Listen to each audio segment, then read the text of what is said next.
Oui, en quelques mots, il y a eu un président de la République, Macky Sall, qui a essayé de se perpétuer au pouvoir en violant la Constitution et qui a cherché à éliminer toute opposition démocratique qui cherchait justement à revendiquer le respect de la Constitution et l'alternance démocratique. Parmi eux, Ousmane Sonko, qui était un haut fonctionnaire qui avait dénoncé des cas de corruption et qui avait été licencié de la fonction publique par Macky Sall justement pour l'avoir fait, qui a créé son parti politique et qui a fait l'objet d'une persécution judiciaire hallucinante pendant des années dans le but de l'éliminer politiquement parlant. Il a résisté et surtout le peuple sénégalais a résisté, n'a pas hésité à sortir dans la rue pour le défendre, y compris face à des tirs à balles réelles qui étaient organisés par les forces de l'ordre mais aussi par des nervis, des forces parapolitiques financées par des hommes politiques sénégalais.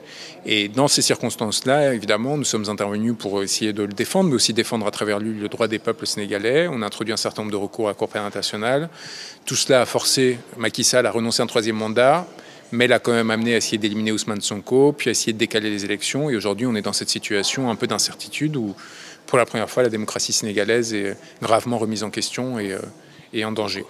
Il était double. Tout d'abord, essayer de protéger Ousmane Sonko face aux différentes initiatives judiciaires qui étaient prises par le gouvernement sénégalais pour essayer de l'éliminer. Donc un travail d'avocat classique devant les différentes instances aux côtés de mes confrères. Il faut se souvenir qu'on était un collectif de 20 avocats parmi les plus prestigieux du Sénégal, mais aussi du continent africain, avec des confrères qui venaient du Burkina Faso, dont un est aujourd'hui détenu. D'ailleurs, j'aimerais avoir une pensée pour lui, Hervé Cam.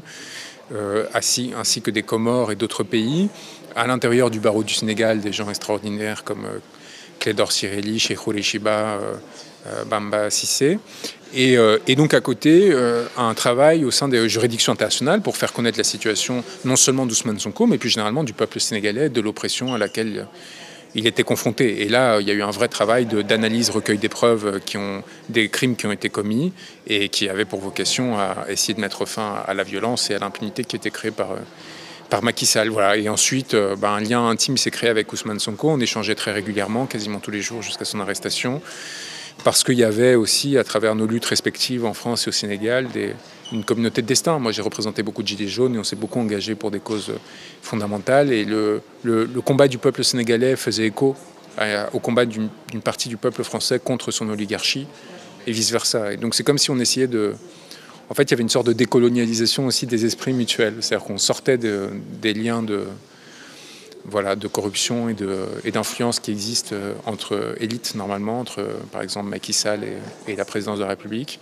Et on travaillait, nous, chacun avec notre lien, avec notre peuple respectif, pour essayer de mieux penser un avenir qui nous soit favorable.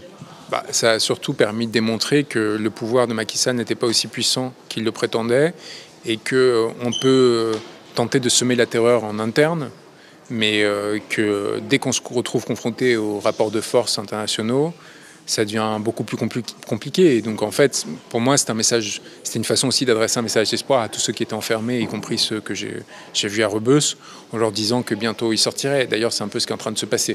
Ça mettait une fin à ce sentiment de toute puissance que Macky Sall avait mis en œuvre. Et en effet, ce que fait Macky Sall a atteint la réputation du Sénégal, ça je suis complètement d'accord. Et moi, j'ai essayé d'agir de façon à tout simplement, et je pense que c'était perçu comme ça, à revendiquer la souveraineté du peuple sénégalais, ce qui n'est pas la même chose de ces dirigeants d'aujourd'hui. Et si ça les a humiliés, ces dirigeants, tant pis pour eux, tant que ça a rendu de l'espoir au peuple sénégalais. Écoutez, les crimes ont été répertoriés et leurs auteurs en partie identifiés, en tout cas ceux qui sont à la tête de la structure de commandement, donc il n'y aura pas d'impunité. Il appartiendra au prochain gouvernement de décider quoi faire avec ces éléments. Ce n'est pas Macky Sall aujourd'hui qui va décider de son propre futur, ça ne va pas se passer comme ça. Il lui appartient de réparer autant que possible les dégâts qu'il a commis, de permettre à la démocratie sénégalaise d'être restaurée. Ensuite, ce sera au peuple sénégalais de décider ce qu'il veut faire de son destin, s'il veut créer des commissions réparation et réconciliation, s'il veut tribunner des tribunaux spéciaux. Qu'importe, moi ce que je sais, c'est qu'il y a des milliers de familles qui ont été détruites par cette répression, que c'est inacceptable et que ces familles ne se satisferont pas de vains mots et d'excuses et elles attendent une réparation pleine et entière.